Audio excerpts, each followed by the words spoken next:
It started on an ordinary Wednesday afternoon. The sun was beating down on a dusty street corner just outside a luxury grocery store in a wealthy neighborhood. A man in a tailored navy blue suit stepped out of his black sports car. That man was Gregory Langston, a real estate mogul worth hundreds of millions. He wasn't just rich, he was proud of it. Inside the store, Gregory breezed through the aisles, grabbing his favorite imported snacks and wines. That's when he noticed her. A little girl, maybe 7 or 8, stood near the refrigerator section, barefoot, clothes a bit too big for her small frame, and clearly not from this neighborhood. She was clutching a small carton of milk with both hands, as if it were made of gold. Gregory narrowed his eyes. Hey. You gonna pay for that, or just loiter here all day?" he snapped, loud enough for others to hear. The girl looked up, startled. Her skin was dark and sun-kissed, and her expression was soft, not frightened, just tired. "I'm sorry, sir," she said gently. "I only need this milk for my baby brother. He's hungry. I promise to pay when I grow up." The store went quiet. A couple at the counter turned to watch. One cashier froze, her fingers mid-tap on the register. But Gregory? He laughed. A full, mocking laugh. "Pay when you grow up," he repeated, shaking his head. "That's not how the world works, little one." The girl didn't blink. Then she said the 7 words that stopped everyone in their tracks. "My mom said you used to care." Gregory's smile vanished. His jaw clenched. Something inside him shifted instantly, like a thread had been pulled loose in his perfectly polished world. He took a step back. "What did you say?" he asked, his voice suddenly quieter. The girl simply looked at him, her eyes wide and honest. Gregory's heart stuttered in his chest. He stared at the little girl as if she had just spoken a name he hadn't heard in years, because in a way, she had. "My mom said you used to care," she repeated softly.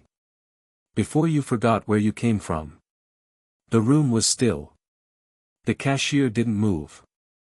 The couple near the entrance whispered to each other, watching closely. Gregory took another step forward, studying the child's face. There was something familiar in her expression, not her features, but the way she stood, the calm in her voice despite the situation. "What's your mother's name?" he asked, his voice a little hoarse now. The girl didn't answer right away. She looked down at the milk carton, hugging it close to her chest like a shield. Then she whispered, "Amira." That name hit him like a freight train. Amira. He hadn't heard that name in over 2 decades. Not since he left the neighborhood where he grew up, poor, hungry, and angry, determined to never look back. But Amira? She was the only one who had ever shown him kindness when he had nothing. She had shared lunches with him at school, defended him when others mocked his old shoes, and once gave him her coat when he had none. And now, her daughter was standing in front of him, asking for milk. He blinked, trying to shake the emotion off his face, but it was too late. The tears were already pressing at the corners of his eyes. The girl watched him quietly. "I didn't come to beg," she added. "Just to keep my promise." Gregory was stunned. "Promise?" he echoed. She nodded. "Mom said that when people forget who they were, sometimes they need someone to remind them." Gregory's hands trembled. Everyone was still watching, but for once, he didn't care. Gregory stood frozen. The powerful, sharp-tongued businessman who had negotiated billion-dollar deals, couldn't find a single word. He looked down at the girl, then at the milk in her hands. It wasn't just a request anymore. It was a message. A mirror. "Where is your mother now?" he asked quietly. The girl's gaze dropped. "She's sick," she whispered. "Real sick. We didn't have enough for her medicine this week. That's why my little brother's hungry.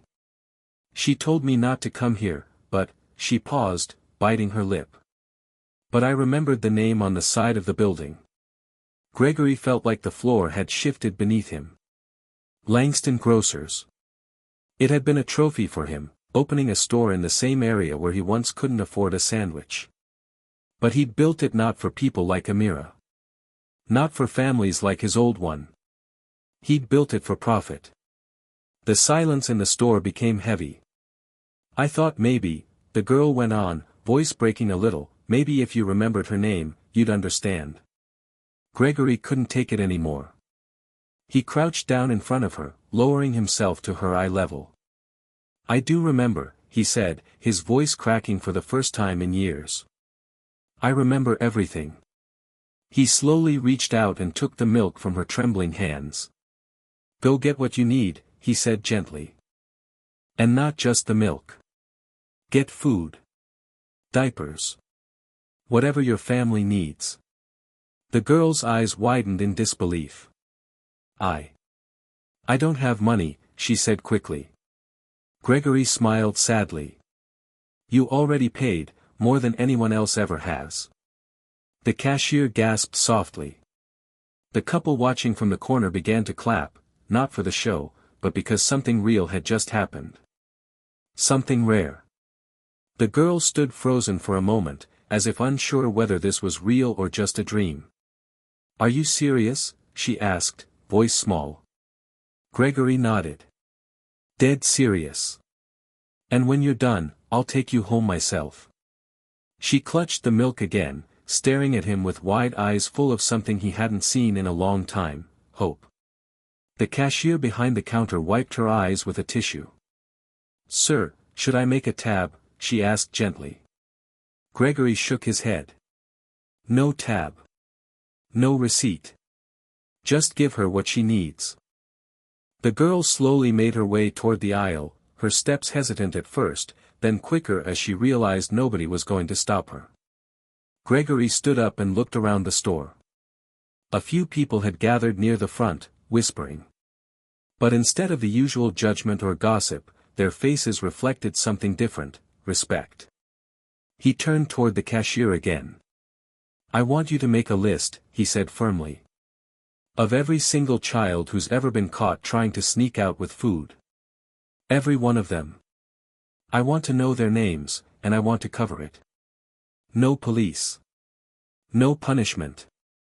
Just help. The cashier blinked in disbelief.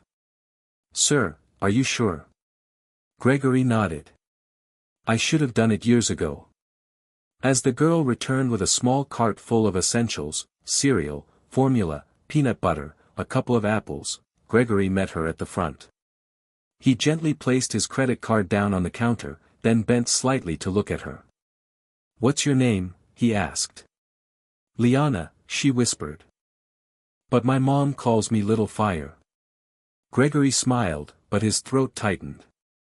That's a good name, he said softly. Because today, you lit something in me I thought was gone. Liana looked at him, confused but smiling. Then she leaned in and said quietly, my mom also said, the world doesn't need more rich men. It needs more good ones. Gregory closed his eyes for a moment, letting those words sink into his soul. Gregory drove Liana home himself. The groceries were packed carefully in the back seat of his sleek black car, a vehicle that had never once carried anything more meaningful than wine bottles and designer suits. But today, it carried diapers and dollar store cereal. And for the first time in a long time, that felt like purpose. As they pulled up to a small, run-down apartment complex on the edge of town, Gregory's grip on the steering wheel tightened. He recognized the place instantly. It was where he used to live. Nothing had changed, cracked sidewalks, flickering hallway lights, and the smell of rust and cheap detergent in the air. His stomach twisted with memories. Liana led him up the stairs, two at a time, holding a bag of groceries almost too big for her to carry. Gregory followed silently, feeling smaller with each step. They stopped at apartment 3B. She knocked gently. A weak voice called from inside. Liana. It's me, Mama, she said softly. I brought someone.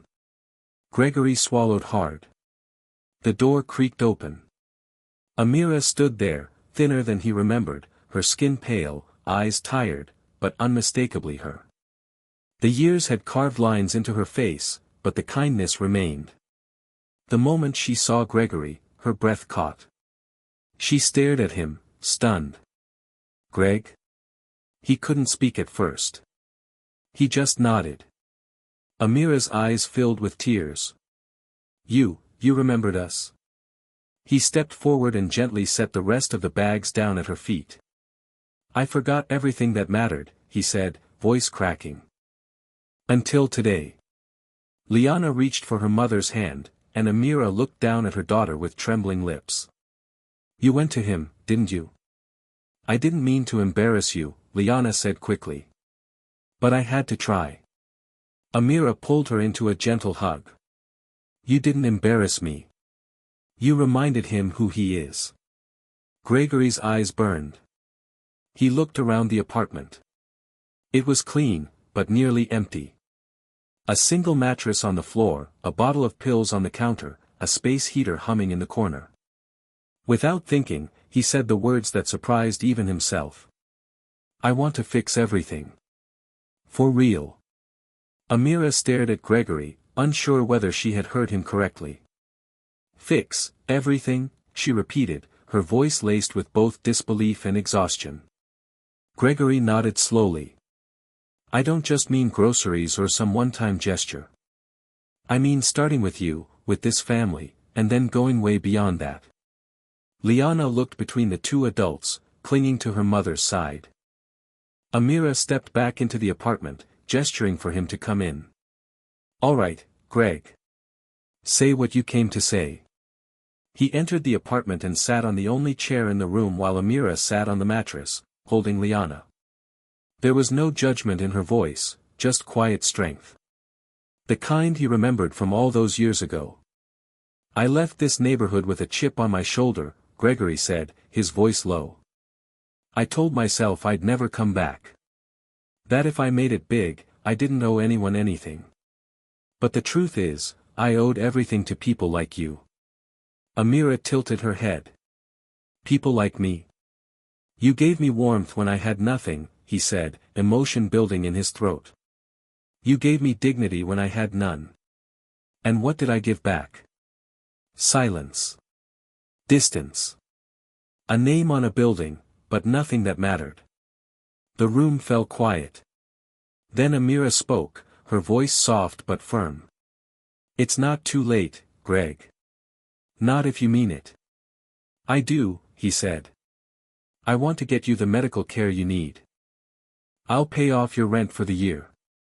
And I'm going to create a community fund, named after you, to help families like yours. Not just to survive. To grow." Amira's hand went to her mouth. Tears pooled in her eyes. Liana smiled wide. "Does that mean, you'll help other kids too?" Gregory looked at her and smiled back. "Yes, little fire. Because of you." In that moment, the cold-hearted businessman who walked into the store hours ago was gone. In his place stood a man who had finally remembered the value of people over profit. And all it took, was 7 words from a little girl who refused to let him forget. The next morning, the neighborhood woke up to something it hadn't seen in years: hope. Gregory Langston didn't return to his glass office tower. Instead, he showed up at the very grocery store where the moment had happened, this time, without the suit, without the entourage, and without the attitude.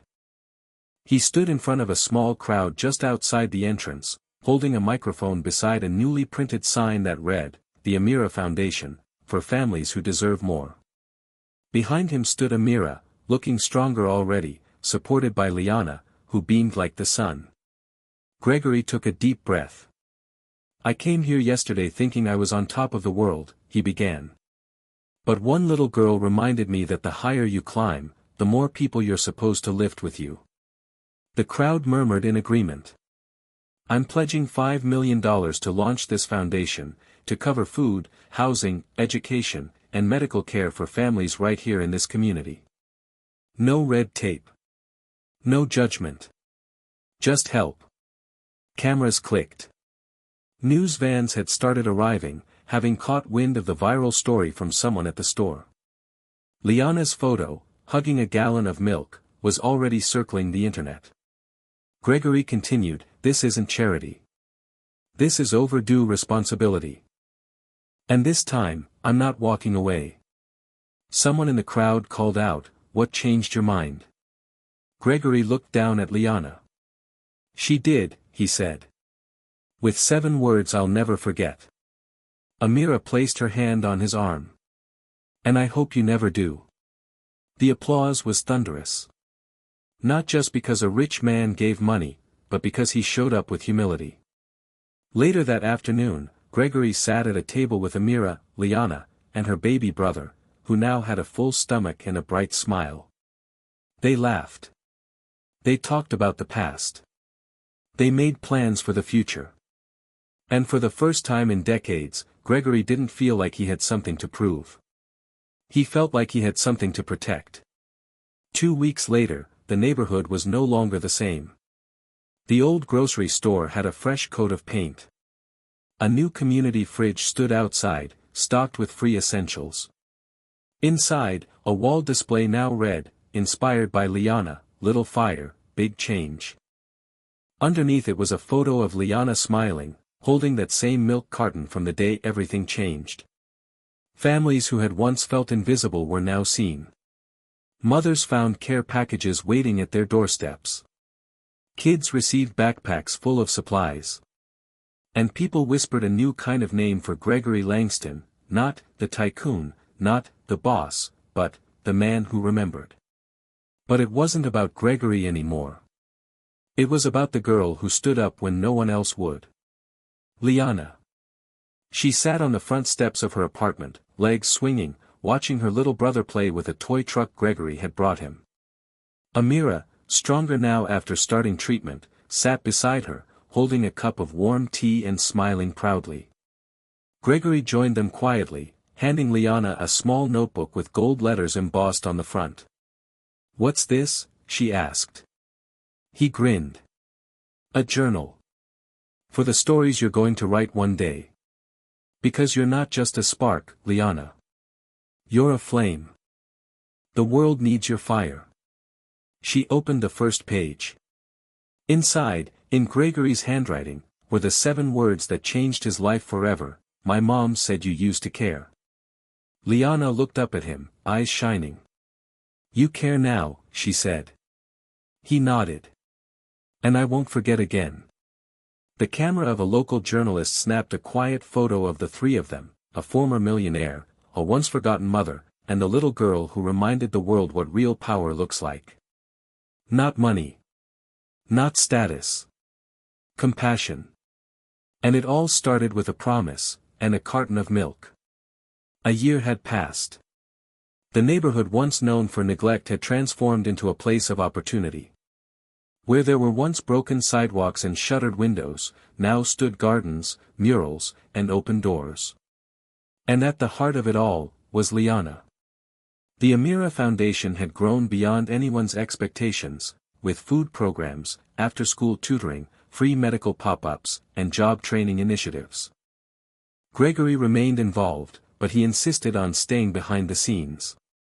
He knew whose story this really was. Liana, now 9 years old, stood in front of her elementary school auditorium, wearing a bright red dress and holding her notebook with gold lettering. Her voice echoed across the room. "My mom once told me that people forget where they came from. But that doesn't mean they're gone. It means they're waiting for someone brave enough to remind them." The crowd erupted in applause, parents, teachers, even local officials. Gregory watched from the back row, tears quietly building in his eyes. He was no longer the man in the expensive suit.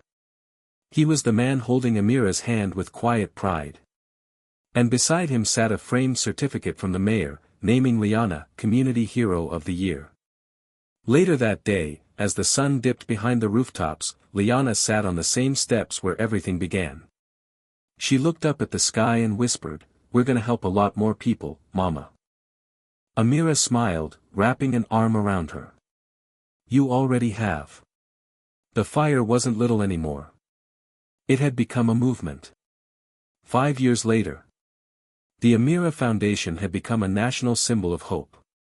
Its story, from a carton of milk to a movement, had been featured on talk shows, documentaries, and school textbooks. But Liana didn't care about fame. She cared about impact. Now 13, she walked confidently through the new Amira Community Center, where kids played, parents got job coaching, and shelves overflowed with food and books. Her notebook, now filled cover to cover, was tucked under her arm. Gregory, older and more at peace than anyone had ever seen him, walked beside her. He had stepped away from his business empire entirely. Not out of shame, but because he had found something more important. Redemption. They entered a classroom, where Liana was scheduled to speak to a group of first graders. She smiled and said, "I want to tell you a story. About a girl who had nothing but a promise, and how that promise changed the heart of a man who thought he had everything." In the back of the room, Amira sat quietly, her health restored and her spirit unbreakable. She watched her daughter, now a young leader, shine. Gregory leaned against the doorframe, hands in his pockets. "She reminds me of someone," Amira whispered to him. He nodded, eyes never leaving Liana. "You?" "No," she replied softly. "She's more. She's all of us, unforgotten." Outside, a mural covered the entire side of the building. It showed a small girl holding a carton of milk, standing in front of a giant flame. The words underneath read, "Never underestimate the quiet fire of the forgotten." And in gold, small but clear, inspired by 7 words. News of the Amira Foundation had reached far beyond the city, beyond the state, even beyond the country. Liana, now 15, stood at a podium in Geneva, Switzerland, invited to speak at a global youth summit on poverty, dignity, and change. Representatives from over 60 countries sat in the audience, waiting to hear from the girl with the milk. She wasn't nervous. Not anymore. She looked out at the sea of faces, took a breath, and said, "I wasn't trying to go viral. I was just trying to feed my baby brother." The crowd went silent. She continued, "We all think the world changes when someone powerful speaks. But sometimes, it changes when someone powerless refuses to stay silent." That day, I reminded a man of who he was. But more importantly, I reminded myself of who I could become. In the front row, Gregory and Amira sat side by side, holding hands, teary-eyed and speechless. After the speech, leaders from nonprofits, governments, and global organizations stood to applaud. Not just politely, but with thunder. Later that night, Liana received a message from a girl in Nairobi. "I told the store owner your story when my little brother needed food. He let us take what we needed. He asked me to say thank you, to the girl who reminded the world to care." Liana smiled through tears. What started with 7 words had become millions. 10 years later, the Amira Foundation had chapters in 40 countries. Its logo, a small flame beside a milk carton, had become a symbol of compassion, dignity, and action. Liana, now in her 20s, stood on a stage once again. This time, not as a girl with a notebook, but as the youngest recipient of the Global Humanity Award. Flashes from cameras filled the room. The host handed her the gold-plated medallion, engraved with her name and the words, "For reminding the world that kindness is louder than wealth." When she stepped up to the mic, her voice was steady. "This isn't my award. This belongs to every child who's ever been overlooked. Every mother who gave up her dinner for her kids. And to the man who once forgot who he was, but chose to remember."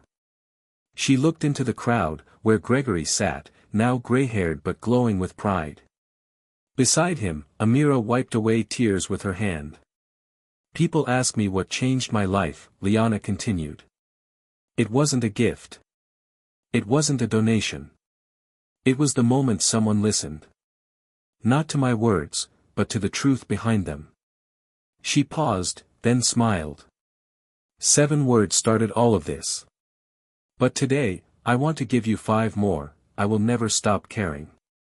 The crowd rose in a standing ovation, not for a millionaire, not for a foundation, but for a girl who reminded the world that the most powerful thing you can give, is a little bit of heart. Later, as Liana lit the ceremonial flame of change, a plaque nearby shimmered in the light. It read, "This fire was lit by a promise, and a carton of milk."